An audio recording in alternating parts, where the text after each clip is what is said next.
Track and field prepares for a weekend trip to San Francisco. Jessup softball hosts the number 3 team in the NAIA, and get all the sports that you can handle at a rapid-fire pace. All this and more on this week's episode of Warrior Nation.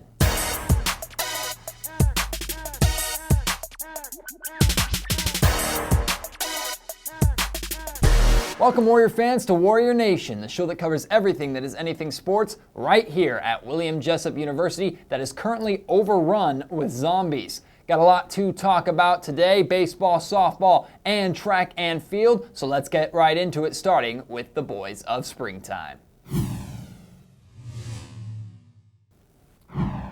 Jessup baseball hosted Westmont for a 3-game series last weekend, and Westmont, being the number 12 team in the NAIA, swept the Warriors in all 3 games.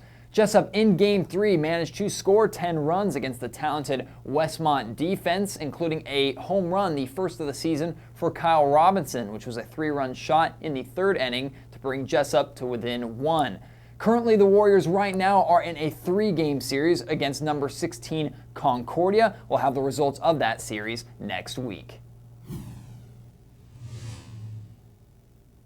Following a split series at San Diego Christian, Jessup returned home to host the Concordia Eagles, the number 3 team in the NAIA, on Saturday. Concordia may be ranked number 3 overall, but they're number 1 in hits, RBIs, batting average, and overall offense.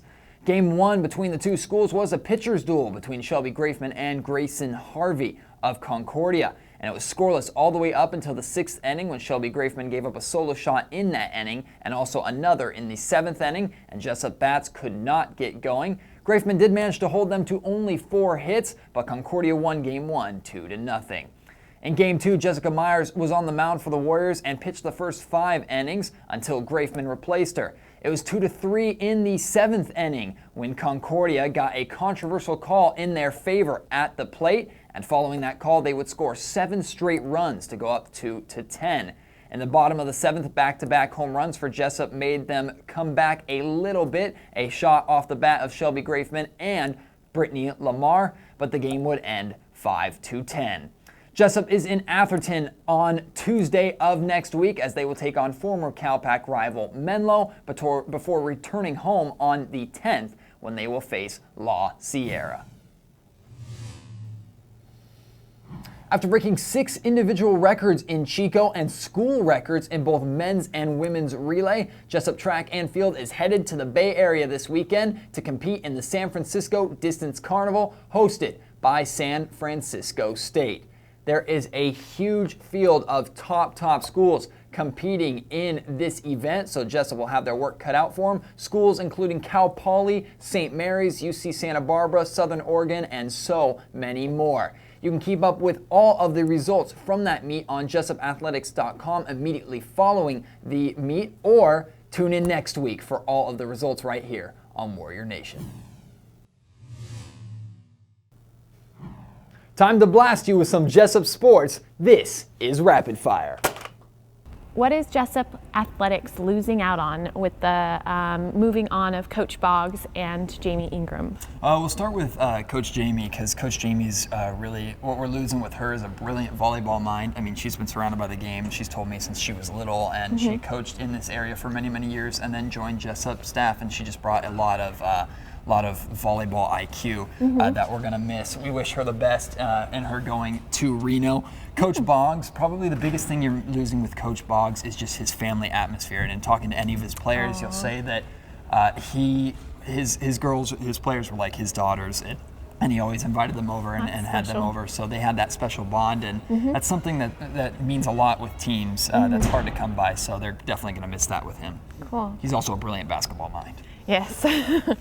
Okay, and then what has been the program that's impressed you the most this year, this season? It's been a rocky year, to say the least, just going into GSAC, which we expected it to be. Right now, Jessup Track and Field is doing amazing things. That's great. Individual records being broken, men's and women's relay race records were broken in Chico, and they're on their way to San Francisco. they've been impressing the heck out of me just because most of their runners and their players are runners from last year in the GSAC that have just stepped up to in the CalPAC that have stepped up to this GSAC level and are competing against really tough competition and going toe-to-toe with them. So they've definitely impressed me. What moves do Jessup Athletics need to make this summer? Ooh, there's a lot.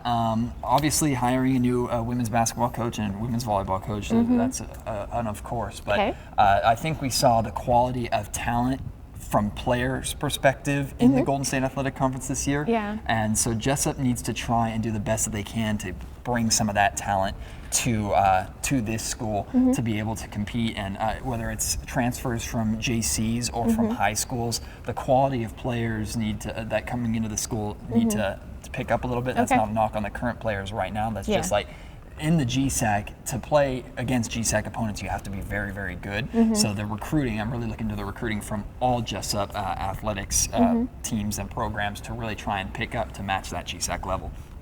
Okay, well, there you have it. We've asked Matt George 3 questions. It's been 2 minutes, and back to the studios.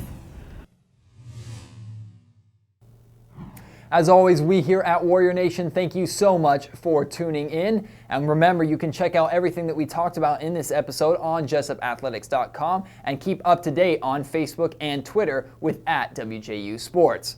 Be sure to stay tuned for the upcoming schedule immediately following this episode. As we here at the Warrior Nation Studios say so long. God bless, and go Humans.